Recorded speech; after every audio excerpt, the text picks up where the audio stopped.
Hola a todos, bienvenidos una vez más a un video de la Cátedra Hayek. Esta vez nos acompaña desde Chile Mauricio Rojas y creo que no hay invitado más idóneo para celebrar los 30 años de la caída del muro de Berlín que él. Mauricio encarna ese proceso de conflicto ideológico que fue la Guerra Fría y que culminó precisamente con la caída del muro de Berlín. En los días de su juventud, Mauricio militó en el MIR chileno, el movimiento de la izquierda revolucionaria, el ala más radical de la izquierda por aquellos días. Cuando Pinochet llegó al poder, tuvo que salir del país para evitar la cárcel, la tortura y posiblemente hasta su muerte. Pasó muchos años en Suecia, donde fue de todo. Se doctoró en historia, fue profesor, legislador, contrajo matrimonio, tuvo hijos, etc. En ese periplo pasó por una transformación ideológica muy profunda, que se encuentran recogidos en parte en este libro que se llama Diálogo de Conversos, que es una conversación con Roberto Ampuero, otro chileno que pasó por una conversión similar y que se los recomiendo. Mauricio ha dedicado gran parte de su vida al estudio de esas corrientes filosóficas que lo cautivaron en su juventud, producto de lo cual tiene, entre otros muchísimos libros, dos libros muy recientes que son muy interesantes, que se los recomiendo, de la misma editorial Debate, que se encuentran en Amazon Kindle y también los pueden pedir en físico. Se llaman Lenin y el totalitarismo y el joven Marx y la utopía comunista. Son dos libros muy profundos y muy claros, que son dos cosas que siempre deben ir mezcladas. Mauricio además ha sido ministro de Cultura en Chile y ha desempeñado muchos otros cargos en la Fundación para el Progreso y además es profesor en la Universidad del Desarrollo en Chile, ¿verdad? Buenos días, Mauricio. Muchas gracias por estar con nosotros. Es un gusto estar acá y agradezco el interés y que me hayan invitado. Te quería comenzar con una pregunta. Tú has dedicado mucho tiempo a estudiar el fundamento filosófico de una ideología que dividió el país al mundo en dos durante la Guerra Fría, ¿no? Quizás solamente el cristianismo, aparte del marxismo, ha sido tan trascendente en la historia para dividir el mundo en dos partes. Eh, ¿Por qué crees que es pertinente hoy que nos acordemos de esa historia y que culmina con la caída del muro de Berlín? ¿Por qué estamos hablando hoy de eso? ¿Por qué estamos celebrando este evento para ti? Mira, el mundo actual, si bien parece alejado ya 30 años de estos hechos dramáticos como la caída del muro o la disolución, la autodisolución de la Unión Soviética un par de años después, este mundo es un producto, es inentendible si no entendemos justamente el impacto que tuvo la ideología comunista, que llegó a dominar una tercera parte de la humanidad directamente, que influenció a todos los países. En ninguna parte dejó de llegar un partido que propugnara esta ideología, que más que una filosofía es una idea revolucionaria, movilizadora, que va directamente a la acción. Todavía hoy día tenemos una gran parte de la humanidad bajo regímenes dominados por partidos marxistas-leninistas, como el Partido Comunista Chino, o el vietnamita, o el cubano, o el coreano. Por lo tanto, si bien su ímpetu, su avance, se ha detenido evidentemente desde los últimos 30 años, es una realidad presente. En el mismo Chile, donde yo vengo, tenemos un partido comunista que está actuando, es pequeño en cuanto a votación, pero muy destructivo en cuanto a su acción.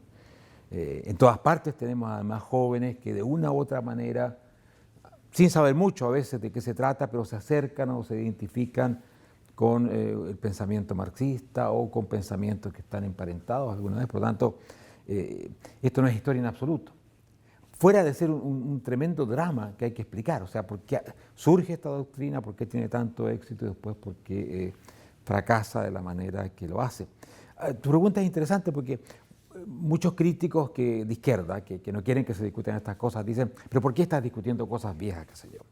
Si uno dijera lo mismo sobre el nazismo, es que discutir el nazismo es lógico, es natural, aunque hayan pasado 60 o 70 años de la caída 80 del régimen nazi, ¿no?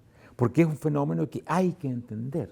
O sea, la cantidad de muertos, de destrucción, de miseria que han sembrado estos regímenes totalitarios es tan grande que ignorarlos, no reflexionar sobre ellos, sería un pecado mortal, digamos, sería una falta absoluta. Y te quiero interrumpir un rato.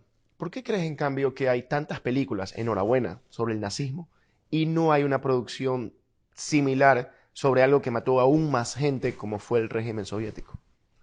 Bueno, hay muchas razones, ¿ah?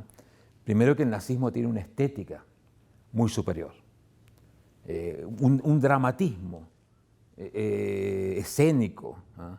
Sus formas, de todo eso que tiene que es desbordante en realidad. Es un fenómeno asombroso en sí mismo, o sea, cómo surge un líder como Hitler, etc. Pero también tenemos hechos como que la Unión Soviética participó de manera muy importante en la Segunda Guerra Mundial. Por tanto, se creó allí un aura de antifascismo, de un pueblo heroico que sin duda fue heroico, pero conducido por un genocida como Stalin, que no debía ser criticado en la forma en que se criticaba a la Alemania nazi o al nazismo. Hay obras célebres como Rebelión en la Granja, de Orwell, que no pudo ser publicada en ese tiempo. Es una parodia que todos deberían leer sobre el régimen comunista. Incluso Popper, si tú lees La Sociedad Abierta de sus Enemigos, no tiene críticas directas a la Unión Soviética, porque está escrito en un momento donde todo esto... Era mal visto que tú critiques a la Unión Soviética en esa No época. solo mal visto, era visto como un acto de traición prácticamente frente estábamos en la Guerra Mundial, y los aliados eran los aliados, incluía la Unión Soviética, por lo tanto no había ninguna voluntad ni... Pero tú has dicho algo que que me llama la atención habiendo leído tu libro sobre Lenin, que dices que, bueno, es espectacular el surgimiento de este líder mesiánico que era Hitler, ¿no? Pero no es menos espectacular toda esa novela de disputas de poder que se da para que Lenin llegue al poder. Y hay algo que me gusta mucho de tu libro, que también lo vi presente en historias de la Revolución Rusa como la de Richard Pipes, es que el génesis del totalitarismo estaba en Lenin, estaba en sus ideas, estaba en él. No es que luego vino Stalin y dañó las cosas, sino que existía este hombre que quería instaurar un estado totalitario. Y más aún, el libro sostiene de que esas ideas estaban en Marx y que la génesis en realidad del totalitarismo como sistema político es un pensamiento totalitario, que los dirigentes líderes totalitarios, digamos, Lenin o Mao o Stalin, realizan en la práctica. Esa en realidad es la tesis central del libro, porque ha habido un proceso donde se ha tratado de limpiar a Lenin echándole la culpa a Stalin, después de limpiar a Marx echándole la culpa a Lenin y a Stalin, en fin, un proceso. Cuando te dicen que eso no fue un verdadero socialismo. No, claro, que no se aplicaron verdaderamente. Entonces uno le dice, oye, pero en todas partes donde se ha aplicado resulta que sale tan mal. Se promete el cielo en la tierra y se terminan creando infiernos en la tierra. ¿Cómo puede ser? O sea, si tuviera un ejemplo de error o lo que sea, podrías decir que un accidente, etc. Pero cuando tienes una tercera parte de la humanidad que ha llegado a ser dominada por incontables regímenes marxistas y en todos se instauran dictaduras totalitarias, bueno, la evidencia de la prueba es bastante fuerte. Pero hay otra cosa en la pregunta que tú me hiciste. Hay todavía una presunción de que el comunismo quiere el bien, pero equivoca los medios, los caminos. Mientras el nazismo se dice quiere el mal y, en fin, no hay nada más que explicar.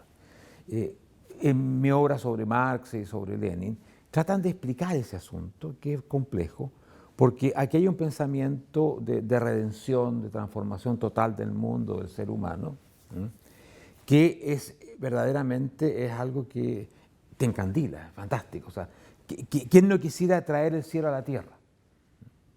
Y hay que entender por qué ese tipo de pensamiento, que proponen eso que yo le llamo la bondad extrema, o ese bien extremo, transformar al ser humano en un ángel, etc., terminan haciendo tanto mal. Y eso es lo que yo trato, y también en Diálogo de Converso, de entender esa transformación, que es la transformación de mi vida, como joven, de mi entorno, de mi madre, de mis compañeros, seres respetados, queridos, seres idealistas, que seguramente eran igual que aquellos idealistas rusos que un día se transformaron en torturadores, en asesinos. Ese es para mí el drama interesante que hay que entender con una doctrina como el marxismo, pero que también está presente en los fanatismos religiosos, etcétera, en todo ese tipo de doctrinas que, Para ti el marxismo es una suerte de religión laica. Siempre repites eso. por supuesto que es una religión atea. Una religión atea, además, es una especie de cristianismo ateo. Y por eso tiene tanto impacto en nuestras sociedades que son de raigambre cristiana. Si fuera una especie de, qué sé yo, un alienígena, una cosa totalmente extraña, o fundamentada en los relatos del, qué sé yo, del budismo, el taoísmo, no tendría ningún impacto, porque las cosas que impactan son las que nos remueven, lo que prácticamente es el subconsciente cultural. Ahora, ¿cuál es el gran relato del cristianismo? El gran relato es que hay una creación, un jardín del Edén, es decir, un momento paradisíaco en la tierra, que se pierde porque el ser humano, bueno, no sigue Eva se le echa la culpa. Para mí Eva es una heroína que desafía la autoridad y que dice que la libertad es más importante que servir a alguien, aunque sea Dios. Pero en fin. Y después viene el largo valle de lágrimas, donde el ser humano purga este pecado original, esta desobediencia o esta voluntad de saber lo que está bien y lo que está mal, que ese es el árbol del que come Eva. Y después finalmente viene el premio de esta historia, el fin de la historia, que es la vuelta a reunirse con el Creador, el cielo, en fin, todo eso. Ese paradigma histórico es el mismo que el marxismo va a proponer, pero terrenalizando el fin de la historia. Hablan de un comunismo primitivo, después vienen las sociedades de clase, un largo periodo de sufrimiento, explotación, y luego viene el cielo, con la diferencia muy importante de que el reino de los cielos del marxismo está en la tierra y el hombre a transformar somos nosotros mismos, por lo tanto hay que tratarnos muy duramente, mientras que por lo menos Cristo pone una línea divisoria muy importante: mi reino no es de este mundo. O sea, es esa esperanza de instaurar un tipo de vida que, si tú lo piensas, es una propuesta comunista. Yo siempre a mis amigos creyentes, tengo muchos públicos creyentes, les digo, piensen en el cielo. En serio, piénsenlo de verdad. Si ustedes creen, piénsenlo de verdad. ¿Hay propiedad privada en el cielo, les pregunto? ¿Hay venta, compra, mercado? ¿Hay lo tuyo y lo mío? ¿Existe el individuo en el cielo? No. El cielo es la disolución, en esta maravillosa reunificación con el Creador. Y si tú ves, tiene todas las estructuras que el marxismo va a proponer como una realización posible aquí y ahora, muy propia de toda la ideología del progreso, de toda la modernidad, esa idea de que el ser humano puede conquistar, transformar todo, incluso su naturaleza. Y si tú después ves el arquetipo marxista, que es lo que yo estudio mucho en el joven Marx, tú ves que está la idea del Mesías, que es el proletariado, de ese momento dramático, de ese apocalipsis histórico. Por algo la Biblia termina con el Apocalipsis, donde a través de una batalla, que es la revolución marxista, surge ese nuevo reino y los hombres nuevos también. Y tú vas, las famosas leyes de la historia, es la providencia. Si la visión cristiana de la historia nos dice que aquí hay una mano divina que rige todo esto. Tenemos un pequeño libre albedrío, podemos hacer unas cosas más o menos, pero nadie se puede imaginar, si es realmente un creyente, que puede cambiar la historia escrita con mano divina y llevarla a otro fin que no sea el fin que Dios planeó. Y alguna vez leí alguno de tus libros que tú dices que Marx pone al Redentor, lo encarna en el proletariado, donde veíamos a Jesús antes, él pone el proletariado en ese lugar. Lo pone y es una creación muy, muy temprana de Marx. La verdad que la primera vez que él habla del proletariado, lo define exactamente, lo inventa. Yo digo en el libro, lo inventa. Porque el proletario, el obrero industrial, es una cosa.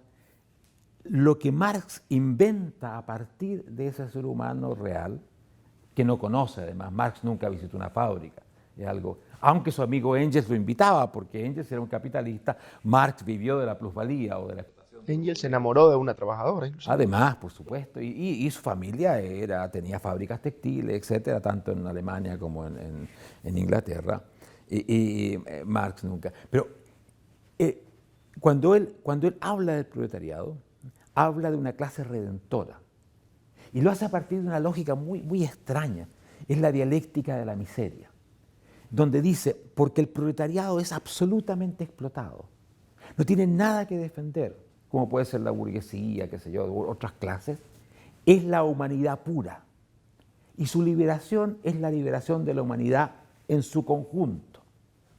Todo esto es religión, todo esto es un invento fabuloso. Ahora, todavía hoy día los marxistas, los creyentes, los de verdad creyentes, siguen viendo al proletariado construido, inventado por Marx, que nunca existió en realidad. Los proletarios no son ni mesías ni no mesías, son simplemente trabajadores que lo han pasado muy duro. Pero meter esta idea de que es una clase llamada a redimir la humanidad es algo fantástico. Ahora, claro, cuando Marx empieza a elaborar esto un poquito más y se pregunta, ¿y si los proletarios no entienden esto? Porque, en fin, su vida no les permite mucho. Bueno, entonces lo importante, dice él, y esto es lo que va a fundar el leninismo después, es lo que debe ser el proletariado por su esencia histórica. Estamos en la metafísica completa. ¿Y quién entiende eso? Marx. ¿Quién entiende eso después? El partido. Entonces, el partido dice lo que el proletariado debe pensar si pensara como debiera pensar. Y si el proletariado no piensa así, pena por el proletariado. Y Lenin se lo toma muy a pecho eso. Pero por supuesto, y Marx también. O sea, en ese sentido, si hay que darle palo al proletariado y encarcelarlo y aniquilarlo, se lo hace porque lo importante es lo que debe ser esa construcción metafísica. Y de ahí viene su desprecio por la democracia, pues. Absoluta. La democracia no tiene ninguna importancia.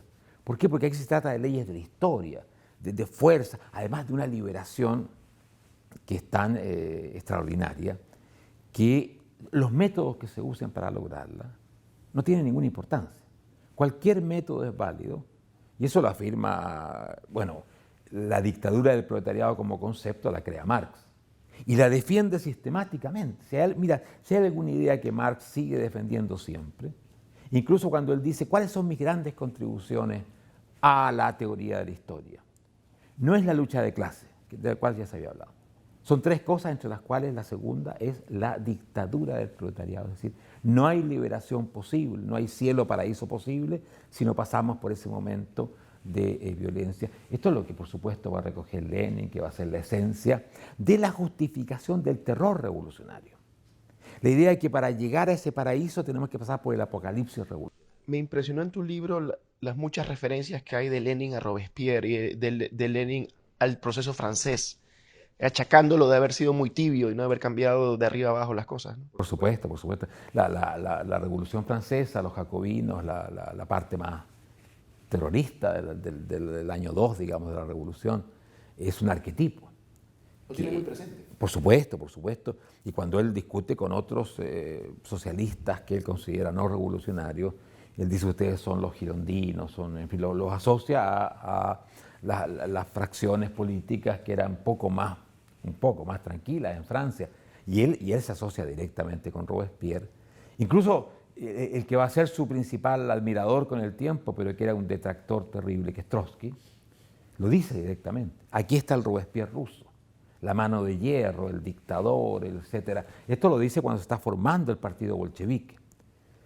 Trotsky entiende perfectamente que se está creando un mecanismo del terror, de la opresión política, lo denuncia, después termina entrando al partido y el trotskismo hoy día es el defensor del leninismo, es realmente una cosa impresionante. Pero ahí entramos en el mundo de la creencia. Es interesante lo que dices de la vinculación del cristianismo con el comunismo, porque Antonio Escotado escribe mucho sobre eso, y él relaciona directamente el surgimiento del comunismo en el cristianismo antiguo.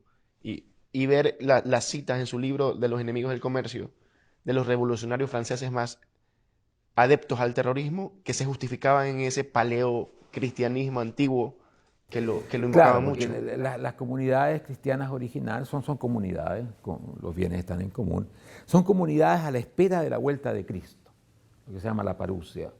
El cristianismo nace como una expectativa de que va a venir ese fin de mundo que transforma todo, después cambia.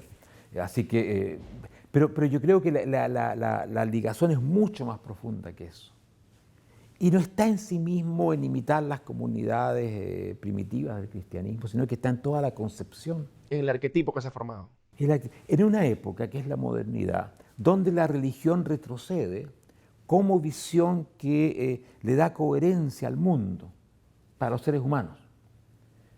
Frente a lo que Nietzsche llamó la muerte de Dios, o la reducción de la religión como marco explicativo de tu vida, aparecen ideologías ateas o no creyentes o pseudo creyentes que te proponen fines trascendentes, que tratan de ordenar tu vida.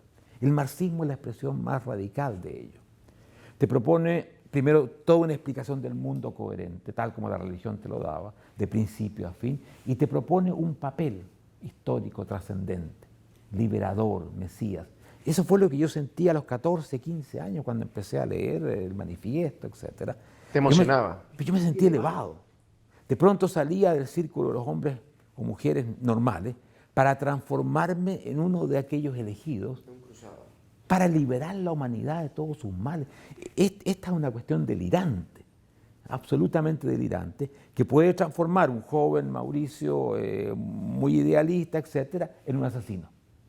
Cuando se toma en serio la idea de que ese ser humano con algunos otros están realmente transformándolo todo y que va a salir del ser humano un nuevo ser humano además. Tú citas al hombre rebelde de Camus para explicar eso en el libro, que ese ser humano bienaventurado se cree capaz de matar a otros por su causa. Ese es un libro que no es fácil de leer, que es El hombre rebelde, de Albert Camus, y que se inicia con ese párrafo extraordinario donde dice: estamos viviendo en la época del crimen perfecto.